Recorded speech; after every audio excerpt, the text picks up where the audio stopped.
Donc ce soir, nous allons continuer ce que l'occasion nous en est donnée, ce que l'actualité nous permet de considérer ces événements. Ces événements ayant trait à la guerre qui oppose actuellement le Hamas, le Hezbollah pro-iranien, ainsi que l'Iran et d'autres nations plus au sud, au Yémen, les Houthis, qui, je veux dire, s'attaquent à Israël. Alors, qu'est-ce que cette guerre représente pour nous? Je disais que qu'est-ce que cette guerre représente pour nous? Est-ce que c'est une guerre, je veux dire, comme toutes les guerres, ou est-ce que cette guerre représente pour nous, adventistes, quelque chose d'important? Bien évidemment, l'objectif euh, de notre étude n'est pas de prendre parti pour celui-ci ou celui-là, même si, bon, je veux dire, par affinité, on pourrait pencher vers telle nation, mais l'objectif, c'est de savoir ce que cela représente pour nous en tant qu'adventistes. Quelle est la signification prophétique de cette guerre? C'est ce qui nous intéresse. Alors, vous avez ici une représentation de la guerre et l'ange du Seigneur. Alors, qu'est-ce que cela signifie? L'ange, bien évidemment, est le symbole de jugement. On sait comment, dans l'Ancien Testament, comment l'ange était le symbole de la punition que Dieu, je veux dire, envoyait sur Israël. Mais aujourd'hui, en relation avec le Nouveau Testament, on est bien évidemment enclin à penser à ces fameux anges dont parle Jésus lorsqu'il parle du jugement de l'Église, du jugement du champ. Alors, beaucoup de gens mettent cette explication sur le coup de la fin du monde, mais nous savons que les paraboles de Jésus ne désignent pas le monde en général, mais elles désignent le royaume des cieux, c'est-à-dire le champ de Dieu, l'Église de Dieu. Donc c'est ça, c'est ce que nous allons, je veux dire, avoir à considérer en ce soir. Alors, je voudrais que l'on comprenne une chose, c'est que nous devons être attentifs aux signes des temps, principalement ceux qui concernent non pas nécessairement le retour du Christ, mais l'établissement du royaume, car vous savez que Jésus est celui qui a expliqué comment se formerait le royaume des cieux, c'est-à-dire la partie visible, l'ensemble des personnes qui constituent le royaume. Dans cela, eh bien, il va montrer plein de choses qui concernent la constitution du royaume des cieux. Mais bien avant cela, pour montrer le caractère sérieux des révélations du Christ, vous savez que Jésus annonça que Jérusalem serait détruite. Alors, imaginez que les Juifs entendent que Jésus annonce la chute de Jérusalem, la destruction de Jérusalem. Alors, imaginez que nous sommes, je veux dire, présents à l'époque. Comment aurions-nous réagi à cette idée? Comment aurions-nous réagi à l'idée que Jésus disait qu'il ne resterait pierre sur pierre qui ne soit renversée? Je pense que, hélas, nous aurions fait comme la plupart des personnes qui étaient là, c'est-à-dire considérer Jésus comme un faux prophète, puisque Jérusalem était conçue pour être la lumière des nations. C'est Ézéchiel 5, verset 5, qui déclare que cette Jérusalem que j'avais placée au milieu des nations, tant sur le plan spirituel d'ailleurs que sur le plan géographique, Jérusalem est au milieu des nations. Et il se servait donc de cet exemple à l'époque pour montrer que Jérusalem était appelée à éclairer le monde, et à révélation contenue dans l'Ancien Testament.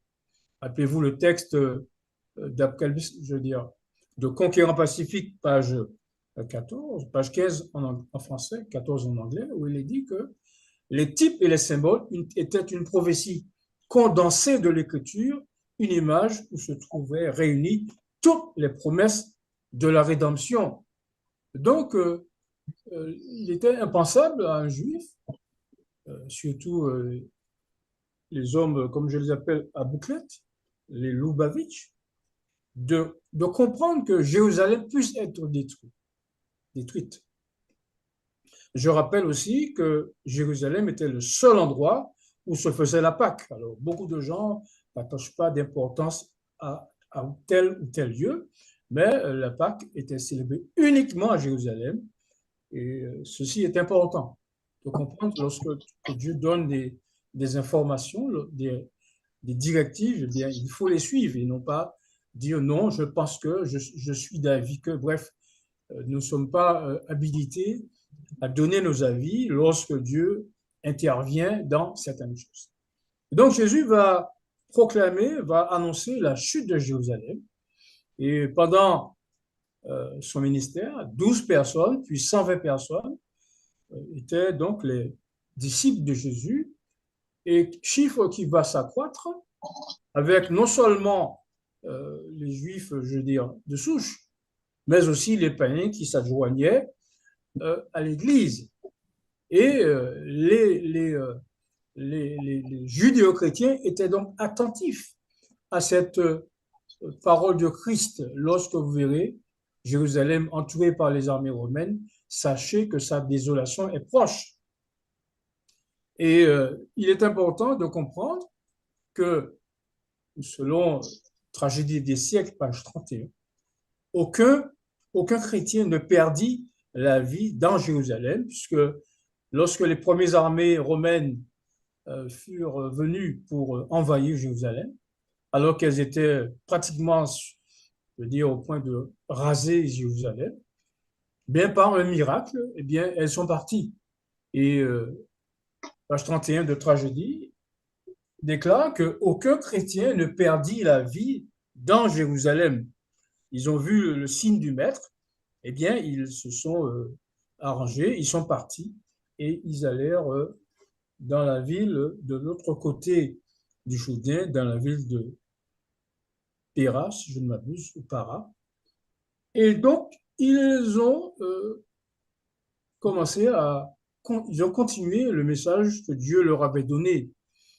Eh bien, nous pourrions nous demander aujourd'hui, qu'est-ce que nous faisons de certains signes, de certains textes. Par exemple, celui de Zacharie 14, où il est dit que Jérusalem, que Dieu lui-même rassemblera toutes les nations dans Jérusalem. Et plus bas dans ce texte, il est montré que, eh bien, cette Jérusalem, aussi étrangement que cela puisse paraître, eh bien, sera le lieu de refuge, sera le havre, sera le gozem de demain, sera le seul endroit, eh bien, où il tombera de la pluie, et de cette manière, eh bien, on aura l'occasion de faire pousser des choses, alors que la terre sera, je veux dire, brûlée par le feu. Alors, notre frère Daniel va nous lire ce texte. Donc, nous devons donc prêter attention, et c'est comme je disais la semaine dernière, ce sont les prophéties, cette lampe qui nous éclaire et qui nous permettra de comprendre, je veux dire, les événements que Dieu a prédits par ses saints prophètes. Dieu a visité la maison de Juda. Ma colère s'est embrasée contre les bergers, et je punirai les boucs, car l'Éternel des armées a visité son troupeau, la maison de Juda, et il en a fait son cheval de gloire dans la bataille. Zacharie chapitre 10, verset 3. Alors, ce texte est très intéressant et très important pour nous en tant qu'adventistes, en tant que personnes qui croient au message des trois anges. Le verset 1 et 2 commence par cette demande de pluie, demander la pluie, et l'Éternel enverra la pluie de l'arrière et de la première saison, la première et de l'arrière saison. Et juste après, verset 3, il est dit que Dieu sa colère va s'embraser contre les bergers. Alors, les bergers de Juda, puisque nous savons, Juda spirituel, puisque nous savons que nous sommes, peuple de la Bible, les seules personnes qui comprennent eh bien, cette descente de la pluie de l'arrière-saison au fait de donner la nourriture. Parce que beaucoup de gens pensent que cette pluie leur permettra tout de suite d'aller prêcher. Non, Dieu a une chronologie. D'ailleurs, dans le verset 23 de Joël, qui est une réplique de Zacharie, il est dit que eh bien, l'Éternel enverra la pluie du printemps et ensuite il enverra la pluie du printemps et la pluie de l'arrière-saison. Au commencement de la saison, là encore, il faudra que nous examinions ce texte. Donc, et lorsque il envoie cette pluie de l'arrière-saison, chose étrange, la colère de Dieu va s'embraser contre les bergers et il va punir les boucs. Alors, si nous faisions une tentative d'application de ce texte au moment où la Pentecôte descend, pourquoi Dieu serait-il, je veux dire, pourquoi sa colère s'embraserait-elle contre les bergers alors que justement ils sont dans le contexte de la prédication de l'évangile, précisément au moment des lois du dimanche. C'est-à-dire que cette pluie n'est pas nécessairement ce que l'on croit, c'est une nourriture spéciale. D'ailleurs, le verset 2 déclare qu'il n'y a pas de berger. Il n'y a pas de, au moment où ce texte s'accomplit, il n'y aura pas de berger qui donne de la nourriture. Je rappelle que nous sommes dans le contexte de l'Église de Dieu, dans le contexte de l'Église de Juda ou encore la maison de David. Bref, ceci a développé notre foi. Et ce que je veux dire, c'est que lorsque la colère de Dieu s'embrasera contre les bergers, lorsqu'il châtiera les boucs, alors nous comprenons en tant qu'adventistes que cela est en relation avec le jugement investigatif, c'est-à-dire des choses qui se déroulent avant que Christ ne revienne. Pourquoi? Parce qu'il faut que lorsque Christ revient, il faut que les textes, je veux dire, que les livres soient nettoyés, il faut que eh bien, le sanctuaire soit purifié. Donc tout cela se passe avant le retour de Christ, de manière à déterminer pour les morts quels sont ceux qui eh bien, feront partie de la résurrection première, je veux dire, lorsque le Christ apparaît, et pour les vivants, quels sont ceux qui resteront vivants lorsque le Christ reviendra. Donc, tout cela, toutes ces vérités sont importantes. Et lorsque nous les prenons, non pas de manière générale, non pas de manière répétitive, mais que nous prenions le temps d'examiner le contexte dans lequel il est parlé, dans le contexte dans lequel les prophètes parlent, eh bien, nous comprenons qu'il y a encore des choses à revoir et que nous ne saurions nous contenter de généralités, mais que nous approfondissions les vérités de manière à ce que nous vivions par elles, avait dit Dieu à Israël. Et donc, en poursuivant, nous comprenons, comme je disais la semaine dernière et comme je le redirai tant que nous étudierons ces prophéties, il y a l'importance de comprendre et d'accepter la parole des prophètes. Les prophètes parlent bien évidemment de leur bouche, mais ils sont en fait la bouche de Dieu. Et c'est Jésus lui-même qui enseignait les prophètes, comme on peut le lire dans Jésus-Christ, page 828. Donc lorsque les prophètes parlaient, je veux dire, de la part de Dieu, ils parlaient mieux qu'ils étaient par l'Esprit Saint. Et car aucune personne n'a parlé de sa part, mais cette personne a parlé de la part de Dieu. Daniel, peux-tu nous rappeler un événement dans lequel Jésus fustigeait le comportement des disciples, en l'occurrence ceux d'Emmaüs, parce qu'ils ne croyaient pas à la parole des prophètes? Lent à croire à la parole des prophètes. Alors Jésus leur dit, ô hommes sans intelligence et dont le cœur est lent à croire tout ce qu'ont dit les prophètes. Ne fallait-il pas que le Christ souffrit ces choses et qu'il entrât dans sa gloire? Et commençant par Moïse et par tous les prophètes, il leur expliqua dans toutes les Écritures ce qui le concernait. Luc chapitre 24, versets 25 à 27. Que nous dirait Christ ce soir, en ce sabbat qui va bientôt commencer?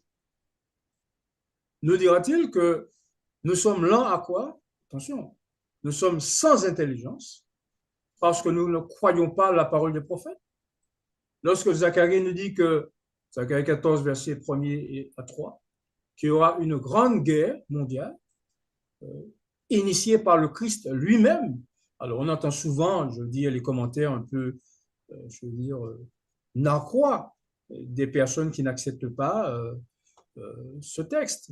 J'ai entendu et j'entends encore dans mes oreilles, comme si c'était hier, que une guerre que Christ initierait, conditionnelle. Alors, lorsque vous employez le conditionnel pour la parole du Christ, cela signifie que vous n'y croyez pas. Or, vous êtes berger d'Israël, vous êtes responsable de l'école du sabbat. Bref, ceci montre bien que nous avons un problème avec la parole des prophètes. Donc, Jésus, en nous entendant employer le conditionnel, une guerre que Dieu initierait lui-même, eh bien, nous sommes sans intelligence. Mais pour ceux qui ont choisi de croire et ceux qui croiront et feront partie de ce cercle d'amis qui étudient cette parole, la parole des prophètes, eh bien, ils savent que nous sommes lents à croire cela, même si la chose est claire, même si il n'y a pas de doute quant à la réalisation, eh bien, nous n'y croyons pas. Et Jésus lui-même, nous avons vu la semaine dernière qu'il y avait un ange. Cet ange était Christ lui-même et il disait à Jean, le révélateur, ce qui suit. Mais qu'au jour de la voix du septième ange, quand il sonnerait de la trompette, le mystère de Dieu s'accomplirait, comme il l'a annoncé à ses serviteurs, les prophètes. Apocalypse chapitre 10, verset 7.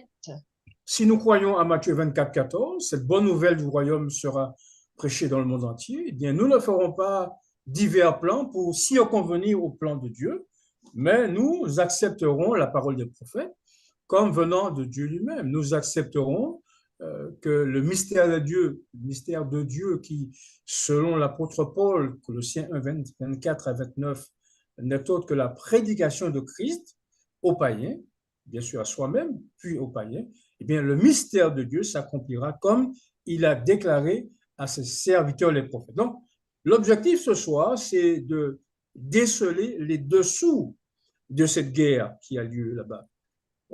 Non pas pour prendre parti pour celui-ci ou celui-là, car nous savons que les prophètes ne sont pas nécessairement du même avis que ceux qui aujourd'hui occupent la Palestine. On le verra bien évidemment demain si Dieu veut. Mais les prophètes expliquent la manière dont l'épreuve, je veux dire, l'évangile s'achève. Alors, dans ce contexte, nous sommes évidemment, hélas, je dirais, souvent enclins à nous rapprocher de ceux que nous considérons comme des bergers, comme des pasteurs. Je rappellerai, juste un petit retour, Zacharie 10, verset 3, la colère de l'Éternel s'enflamme contre les bergers. Et vous lisez, et si vous lisez Ézéchiel 34, vous verrez que Dieu encore fustige le comportement de ces pasteurs qui se repaissent de la laine des brebis, mais qui ne leur donnent rien à manger et qui s'en prennent à ceux qui essaieraient de chercher la nourriture par eux-mêmes et pour eux-mêmes. Alors, bien évidemment, il faut être prudent. Nous ne disons pas qu'il faut aller chercher la vérité du sabbat lunaire ou alors mettre en doute l'Esprit de Dieu comme étant, comme a dit Ellen White dans Évangélisé, page 551, est une personne. Nous ne chercherons pas à nous mettre sous l'abri, je veux dire, des protestants, mais nous restons dans le cadre de la doctrine, de la sainte doctrine, pour reprendre la parole de l'apôtre Paul. Alors, Daniel, s'il te plaît, relis-moi ce texte de l'apôtre Luc qui montre bien que certains seraient tentés de se poser des questions quant à la vérité. Qu'est-ce donc que cette nouvelle doctrine? Paul lui demanda des lettres pour les synagogues de Damas, afin que s'il trouvait des partisans de la nouvelle doctrine, hommes ou femmes, il les amena liés à Jérusalem. Actes chapitre 9, verset 2. Alors, en fait, de doctrine nouvelle, de quoi s'agissait-il? Alors, souvent, je me demande, qu'est-ce qu'ils étudiaient, ces hommes érudits? Paul était un érudit. Il y en avait d'autres, il y avait Gamaliel, mais qu'est-ce qu'ils étudiaient? Parce qu'ils avaient suffisamment de quoi, je veux dire, se nourrir et savoir comment Jésus viendrait, quand il viendrait. Ils avaient donc les éléments. Et donc, ces hommes parlaient de la venue de Jésus comme la venue d'une nouvelle doctrine, alors qu'ils apprenaient que, eh bien, que le type et le symbole étaient une prophétie condensée de l'Évangile, une image où se trouvaient réunies toutes les promesses de la rédemption. En clair, lorsqu'on agitait la gerbe devant l'Éternel, au lendemain du sabbat, le premier mois, c'est-à-dire pendant la Pâque, mais tout le monde considérait que cette, je veux dire, gerbe était préfigurative de la venue de Christ. C'est ce que les Noailles expliquent aussi dans Jésus-Christ, page 788. Donc, ces hommes-là, en tant que pasteurs d'Israël, en tant que bergers d'Israël, ne pouvaient pas, je veux dire, appeler ça une nouvelle doctrine, puisqu'elle était couchée dans la Bible et c'était justement l'objet de leur investigation.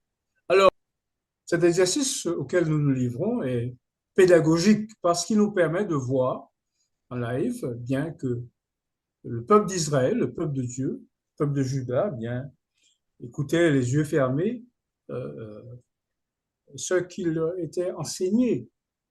Et parce qu'ils avaient appris, comme dit le texte, dès leur naissance, d'idolâtrer ces hommes, et ils se disaient, ben, si ces hommes rejetaient le Christ, eh bien, pourquoi ne l'accepterions-nous? Bref, on a vu ce que ça a donné. Et donc, je disais que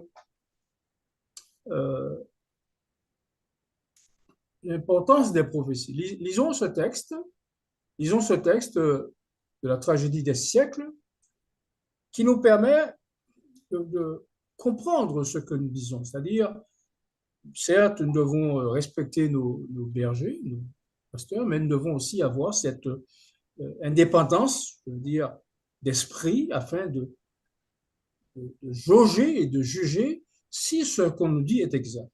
Daniel? L'importance des prophéties. Il plaît à Satan de voir les hommes abandonner la piété vivante et ne retenir que les formes de la religion. Après avoir rejeté l'Évangile, les Juifs conservèrent jalousement leurs anciens rites, tout en reconnaissant que la présence de Dieu ne se manifestait plus au milieu d'eux.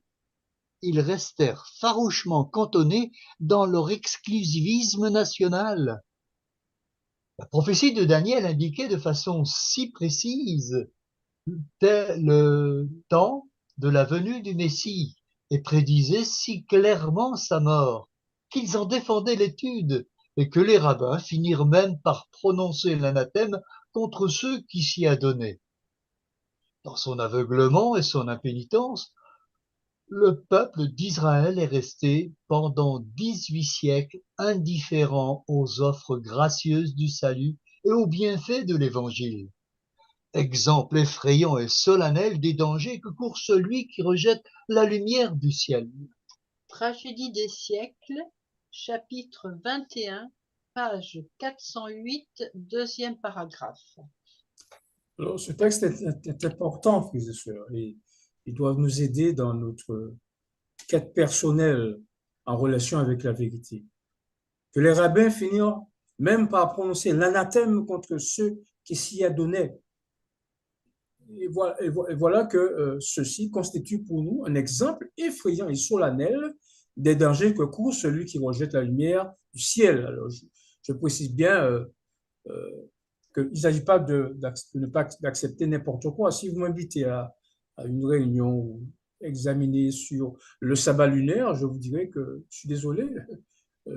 Il est bien d'examiner toutes choses, mais si finalement le sabbat lunaire nous tombe un lundi, mardi, mercredi, alors comment va-t-on se retrouver lorsqu'on parle de la loi du dimanche? La loi du dimanche par rapport à quoi? Par rapport au lundi, mardi, mercredi, mais par rapport au sabbat, vendredi soir, etc. Donc, ceci nous permet de comprendre, mais en fait, de nouvelles doctrines. En fait, de nouvelles doctrines. De quoi s'agissait-il? Regardez cette nouvelle doctrine qui suscitait eh bien, l'ire, la colère de Paul et des autres, je veux dire, sadducéens et autres pharisiens. La prophétie de Daniel. 70 semaines ont été fixées sur ton peuple et sur ta ville sainte, pour faire cesser les transgressions et mettre fin au péché, pour expier l'iniquité et amener la justice éternelle, pour sceller la vision et le prophète, et pour oindre le Saint des Saints. Daniel chapitre 9, verset 25. Oui, vraiment, lorsque les pharisiens, Paul étudiait ce texte, mais qu'est-ce qu'il étudiait? Alors que le texte est bien clair, depuis le temps où la parole soit annoncée de construire Jérusalem, il y avait un seul décret, 457, et lorsqu'on arrivait finalement à la fin de la 69e semaine, Daniel 9, verset 25 à 26, eh bien, au milieu de la semaine, cette personne qui vint pour sceller, je veux dire, pour mettre fin au sacrifice, c'était bien Jésus-Christ. Or, les dirigeants disaient que c'était une fausse doctrine. Donc, à bon entendeur, salut. Et donc, ce texte est aussi important parce que, eh bien, j'espère que tous ceux qui sont là vont finir par comprendre que la question de la guerre est une question sérieuse et ils pourraient avoir des doutes ici ou là lorsqu'on viendrait leur dire, mais par exemple, comme j'ai entendu, ils disent, ces gens-là disent que nous allons nous réunir à Jérusalem, alors que Jésus dit que c'est lorsqu'il viendra qu'il va rassembler tout le monde.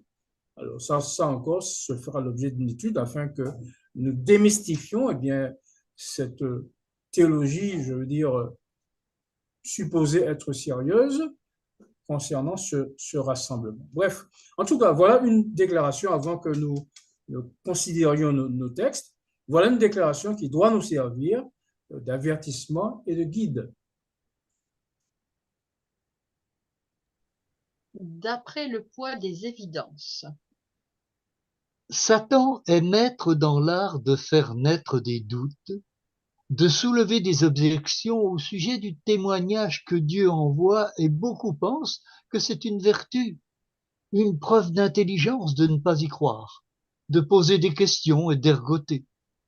Ceux qui désirent se livrer au doute auront pour cela de multiples occasions.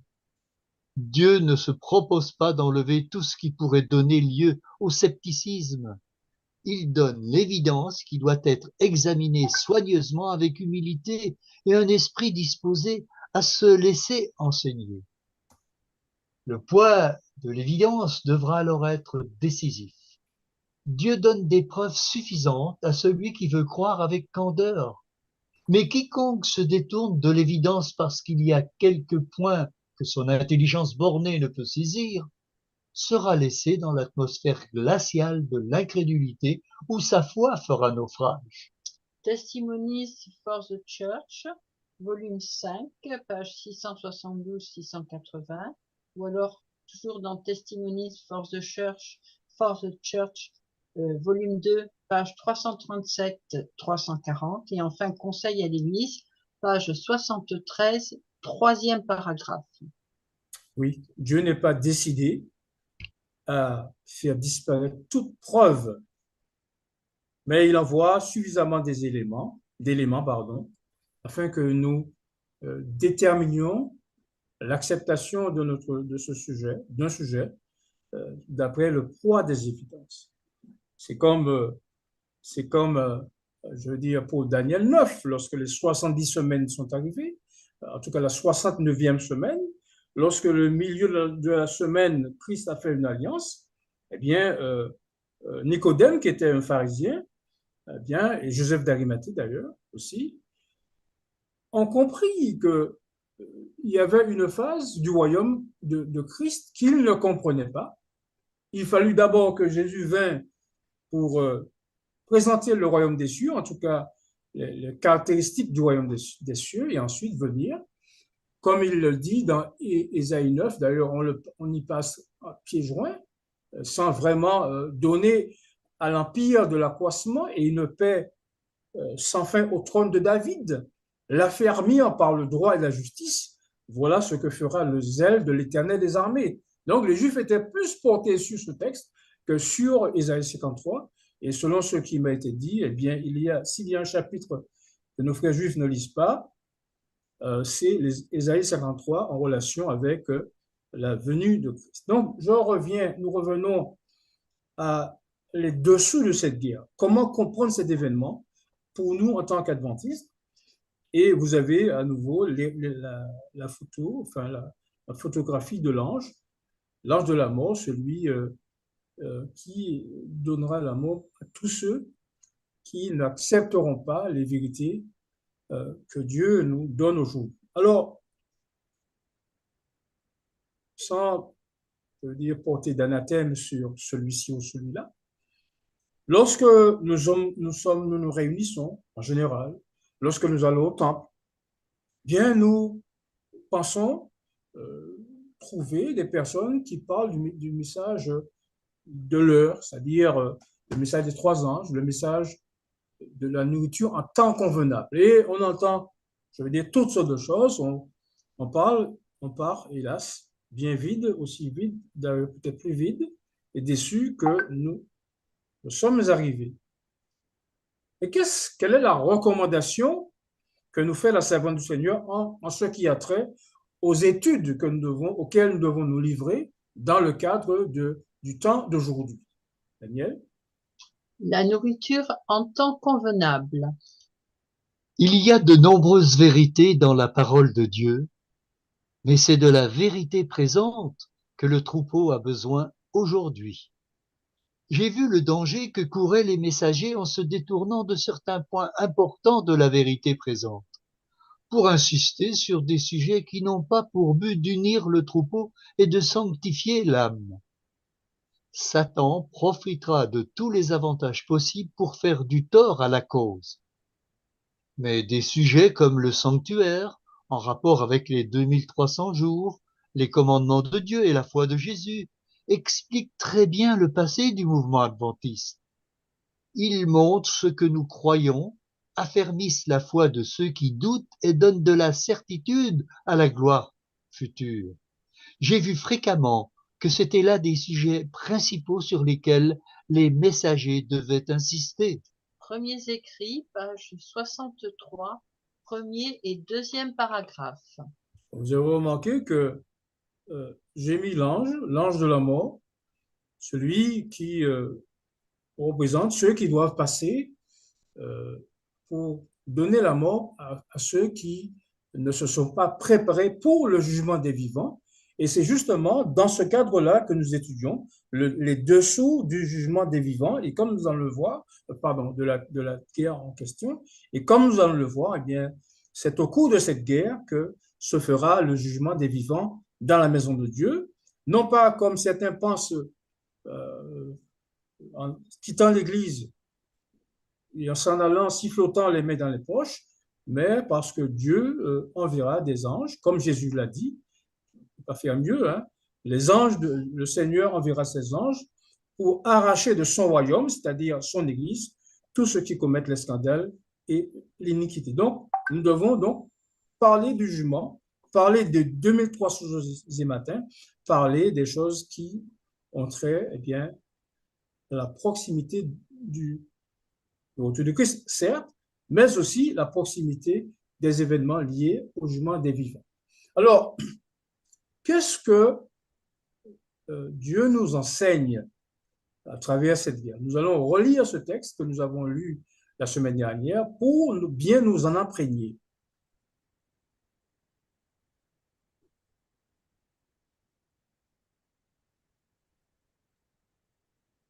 La future guerre de Jérusalem. Voici, je ferai de Jérusalem une coupe d'étourdissement pour tous les peuples d'alentour et aussi pour Juda dans le siège de Jérusalem. En ce jour-là, je ferai de Jérusalem une pierre pesante pour tous les peuples. Tous ceux qui la soulèveront seront meurtris, et toutes les nations de la terre s'assembleront contre elle. En ce jour-là, dit l'Éternel, je frapperai d'étourdissement tous les chevaux et de délire ceux qui les monteront. Zacharie chapitre 12, versets 2 à 4. Alors, nous avons hélas tendance à tout spiritualiser. C'est vrai que Sion, Jérusalem, Maison de Juda peuvent être des termes qui spiritualisent, qui symbolisent l'Église de Dieu. Mais ici, nous avons des événements qui sont des adverbes de Dieu, notamment les peuples d'alentour, le siège de Jérusalem. Donc tout cela nous montre qu'il y aura bien un conflit dans la Palestine, dans Jérusalem. Et auquel fin? À quelle fin? Ben, nous le verrons. Mais en tout cas, je voudrais, comme je l'ai fait la dernière fois, insister sur le fait que dans ce texte, Zacharie 14, verset 1er, Dieu va se signer, il va montrer de qui il s'agit, quelle est cette personne qui fait cette prophétie. Est-ce que nous allons dire à Dieu, mais écoute, c'en est terminé, on n'est plus dans le contexte, on est dans l'Ancien Testament, alors que nous avons vu l'importance de l'Ancien Testament. Oracle de l'Éternel, celui qui a fondé la terre et qui a formé l'esprit de l'homme qui est au-dedans de lui. Et c'est cette personne qui annonce qu'il y aura un conflit. Alors, qu'est-ce que nous avons comme peuple d'alentour? Nous avons au nord d'Israël, je veux dire, le Liban, on avons au sud l'Égypte, il y a la Jordanie à l'est, plus loin, un peu plus loin, l'Iran. Bref, tous les peuples d'alentour seront concernés par ce conflit. Jusqu'à présent, mis à part la guerre de 70, eh bien, il n'y a pas eu de guerre, je veux dire, mondiale concernant Jérusalem. Mais ces choses vont se passer, elles vont arriver exactement comme les saints prophètes de Dieu l'ont dit, sans quoi Dieu risquerait de nous traiter d'hommes sans intelligence comme il a fait pour les disciples d'Emmaüs. Je pense qu'aucun de nous, ici présents, ne souhaiterait être traité comme une personne sans intelligence. Est-ce que Daniel peut nous lire les versets 5 à 6 du même chapitre, s'il te plaît? J'aurai les yeux ouverts sur la maison de Juda. Les chefs de Juda diront en leur cœur, les habitants de Jérusalem sont notre force. Par l'Éternel des armées, leur Dieu. En ce jour-là, je ferai des chefs de Juda comme un foyer ardent parmi du bois, comme une torche enflammée parmi des gerbes. Ils dévoreront à droite et à gauche tous les peuples d'alentour. Et Jérusalem restera à sa place, à Jérusalem. Zacharie chapitre 12, versets 5 et 6.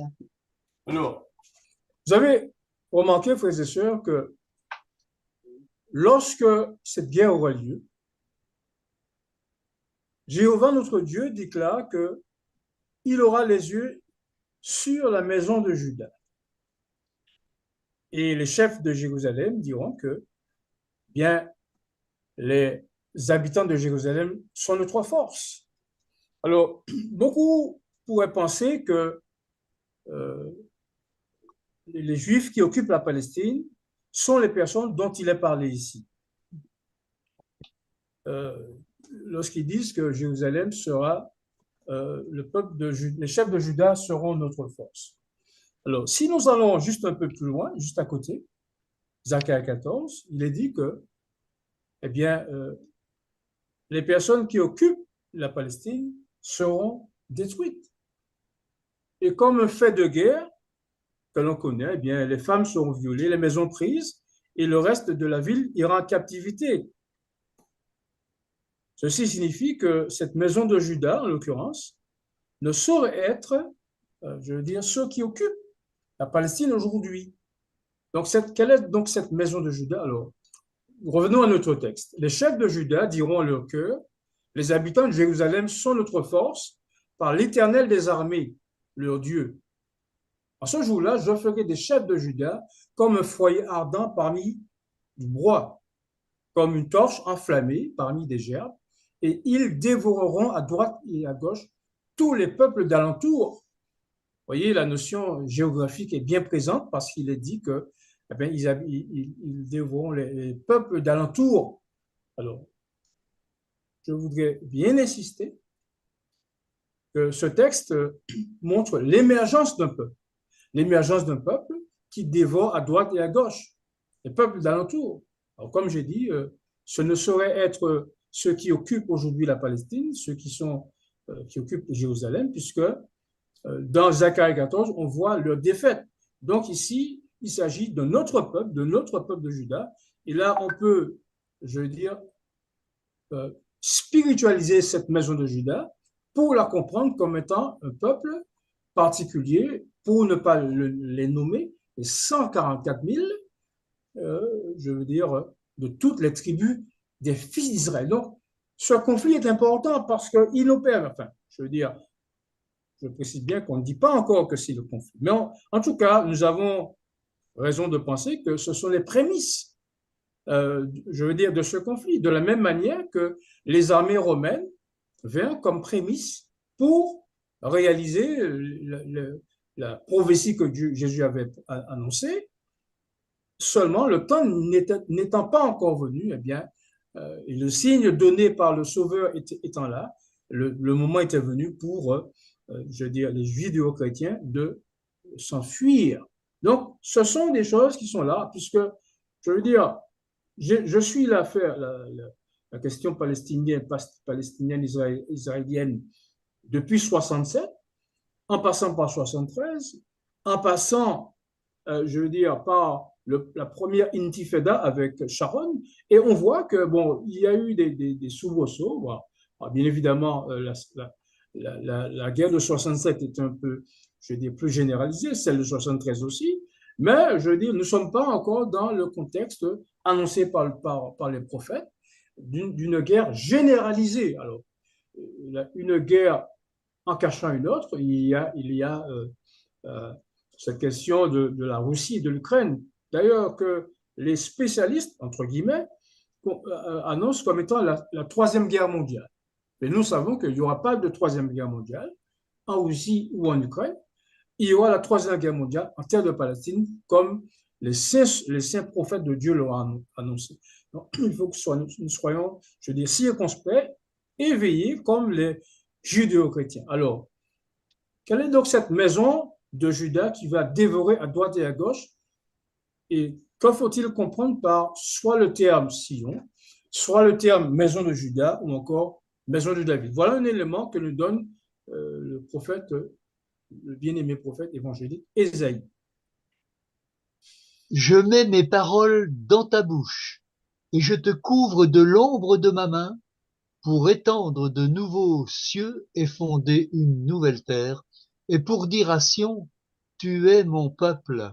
Ésaïe chapitre 51, verset 16. Ainsi, donc, nous avons de la bouche d'Ésaïe, lorsqu'il faut spiritualiser, Dieu spiritualise. Et pour dire à Sion, tu es mon peuple. Et c'est d'ailleurs ce que nous avons lu la semaine dernière. Lorsque nous citions Zacharie 2, verset 10, pousse des cris de joie, fille de Sion, et Jérusalem, car il vient habiter au milieu de toi. Donc cette fille de Sion est le symbole de l'Église de Dieu, le symbole des 144 000, les mêmes que voit, je veux dire, le prophète Abdias, verset 21 de son livre, et des libérateurs monteront sur la montagne de Sion. Et puisque tous les livres de la Bible se résument et s'achèvent dans la Révélation, dans l'Apocalypse, on les voit, ces mêmes personnes, 144 000 habitants sur le mont Sion, et en compagnie avec celui qui fait eh bien l'objet de leur joie, leur réjouissance, le sauveur de l'humanité, Jésus lui-même. Et donc, quand Dieu dit qu'il visitera la maison de Judas, dans le même contexte, Zacharie 10 parle des événements liés aux événements de la fin, aux événements de la propagation de l'évangile, aux événements liés à la chute de la pluie, des deux pluies d'ailleurs, puis de la saison. Et nous voyons que dans ce contexte, qu'est-ce qui va se passer? Voilà que Zacharie va nous le rappeler. Je visiterai la maison de Judas.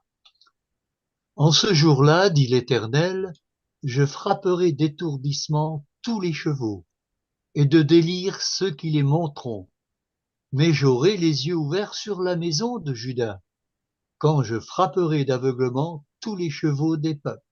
Zacharie chapitre 12, verset 4. Pause. Notez bien, frères et sœurs, que lorsque Dieu va rassembler toutes les nations dans Jérusalem et qu'il va frapper de délire tout ce qui les montre, eh bien, voilà donc l'objectif, c'est-à-dire les dessous de ce conflit à venir, si ce n'est pas celui qui a commencé aujourd'hui. Quels sont donc ces dessous? Il aura les yeux ouverts sur la maison de Juda, sur la maison de David, dont certains ne veulent pas entendre le nom, mais il aura ses yeux ouverts, et quand il aura les yeux ouverts, parallèlement à ces événements de la chute de Jérusalem actuelle, du châtiment sur les nations, de cette guerre mondiale sur Jérusalem, regardez ce que Dieu se propose de faire. Écoutons donc la parole du même prophète, le bien-aimé Zacharie. Ma colère s'est enflammée contre les pasteurs, et je châtierai les boucs. Car l'Éternel des armées visite son troupeau, la maison de Juda, et il en fera comme son cheval de gloire dans la bataille. Zacharie chapitre 10, verset 3. Les Juifs, en tout cas les judéo-chrétiens, surveillaient l'avancée des armées romaines, car ils savaient que lorsque Jérusalem serait entourée par les Romains, il s'accomplirait la parole de Jésus-Christ. Il ne resterait pierre sur pierre qui ne soit renversée. Nous autres aujourd'hui, lorsque nous considérons les événements, il faut les suivre. Il faut prendre LCI, il faut prendre BFM, il faut suivre la question de Jérusalem, il faut prendre I24, Israël 24. Et donc, savoir que lorsque ces événements auront lieu, lorsqu'ils connaîtront leur paroxysme, eh bien, la colère de Dieu va s'enflammer contre les pasteurs. Je suis désolé de le dire, mais je me dois de le dire. Tragédie, pardon, pas prophète roi, mais témoignage pour l'Église, volume 2, 73, où Ellen White parle de ces hommes qui disent qu'il n'y aura pas de purification de l'Église, qu'il n'y aura pas de discussion dans l'Église. Ellen White, je cite, avec les guillemets, ces chiens muets qui ne peuvent aboyer sont ceux sur lesquels fondera la juste vengeance d'un Dieu offensé. Hommes, femmes, enfants, jeunes périront tous ensemble. Fin de citation. C'est une citation du livre, je veux dire, Témoignage pour l'Église, volume 2, page 73. Et ainsi donc, quand les choses auront lieu, quand la guerre battra son plein, eh bien Dieu il va s'enflammer contre les pasteurs. Il va châtier les boucs. Lorsque nous parlons de châtier les boucs, cela nous renvoie à une des paraboles du Christ, qui justement, dont l'objectif est de parler du jugement investigatif, je veux dire, des vivants. Car l'Éternel visite son troupeau. Cette visite, bien sûr, n'est autre que la visite du jugement investigatif lorsque, pour prendre les paroles de Malachie 3, 1 à 3, lorsque Dieu entrera pour visiter son temple, pour passer son peuple en revue, d'où la question, quand il fera cet événement, qui pourra résister au jour de sa venue? qui restera debout quand il paraîtra, car il sera comme la potasse des foulons et comme l'or et l'argent. Ainsi donc, connaître, s'intéresser à cette guerre, c'est s'intéresser au dessous de ce conflit. Quel est l'objectif de Dieu? Eh bien, comme on va le voir en approfondissant demain, si Dieu veut, j'espère que vous serez là. Eh bien, de la même manière que l'évangile a commencé à Jérusalem, ce que Jésus avait demandé aux disciples, de ne pas euh, s'éloigner de Jérusalem. Lorsqu'il y a eu cette destruction du temple, eh bien, ils n'ont pas pu le faire. D'ailleurs, c'est pourquoi Jésus dit l'heure vient où personne ne pourra adorer sur cette montagne, parce qu'il voyait la prophétie, je veux dire, selon laquelle Jérusalem serait détruite par les armées romaines. Mais là, il dit que à la fin des jours, eh bien, Michée 4, verset 1er, Ésaïe 2, verset 2, à la fin des jours, la montagne de l'Éternel sera sur le sommet des montagnes et tous les peuples y afflueront. C'est ce que dit la parole, comme nous l'avons vu, je veux dire, la semaine dernière. Donc, de quel dessous parlons-nous? Les dessous de la purification de l'Église, de jugement des vivants dans la maison de Dieu. Et vous vous souvenez certainement, c'est pas loin, que Jésus a procédé à deux purifications lorsqu'il commença l'évangile et lorsqu'il termina un peu avant qu'il termine son ministère.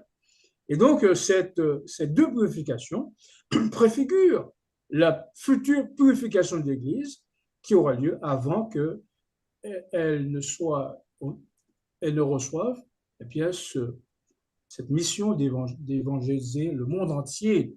Et voilà une citation d'Ellen White qui termine notre étude de ce soir, que Daniel va nous lire. Les jours de purification de l'Église s'approchent à grands pas. Dieu veut un peuple pur et fidèle. Au cours du terrible criblage sur le point de se produire, nous pourrons mieux mesurer la force d'Israël. Les signes montrent clairement que le temps où le Seigneur manifestera qu'il a un vent à la main est proche. Il purifiera à fond l'Église. Conseil à l'Église, page 274. Oui, c'était du temps du vivant de l'Usher White. Vous vous rappelez certainement le feu sur Battle Creek. D'ailleurs, dans l'un des textes, elle recommande de ne plus aller à Battle Creek parce que les frères n'opéraient pas selon le conseil divin. Nous qui sommes si prompts à aller à la conférence générale par ici, conférence générale par là, eh bien, sachez qu'à un moment donné, Ellen White a dit qu'il ne fallait plus y aller. Nous aurons l'occasion de revenir sur ce texte. En tout cas, ce sur quoi nous avons insisté ce soir, c'est que cette guerre porte en elle les germes d'événements glorieux pour l'Église de Dieu. L'émergence des 144 pays. Et lorsque nous parlons d'émergence, nous parlons bien évidemment de la purification telle que Ézéchiel et Jean ont vu l'événement, pas selon la théologie d'aujourd'hui. Je rappellerai ce texte de Testimonies for Ministers, page 445. Eh bien, Ézéchiel et Jean, dit-elle, ont vu le même événement. Ce scellement des serviteurs de Dieu est le même qui fut montré à Ézéchiel en vision. Jean aussi a été le témoin de cette révélation des plus étonnantes. Et l'on remarque que dans ce texte, eh bien, il y a 6 hommes, dont 5 vont donner la mort, tandis qu'un autre va, je veux dire, mettre le sceau sur le front de ceux qui soupirent et qui gémissent contre toutes les abominations qui se commettent. Et Dieu sait aujourd'hui combien elles sont nombreuses, eh bien, qui se font dans l'Église aujourd'hui. Donc voilà un premier dessous. Demain, si Dieu veut, eh bien, soyez tous là, invitez les autres qui ne connaissent pas ces choses, dont leur salut dépend, et qu'ils sachent eh bien, comment considérer ce qui se passe sous nos yeux. C'est là ma prière, frères et sœurs, pour chacun de nous.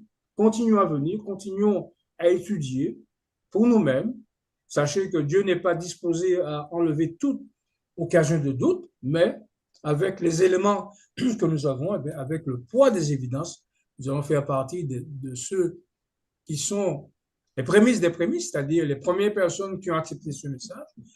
Et au fur et à mesure que l'évangile avance, eh bien, pas l'évangile, mais je veux dire, au fur et à mesure que ce message est étendu aux autres églises, eh bien, nous aurons l'occasion d'achever le nombre, de compléter le nombre pour qu'il arrive à 144 000 personnes.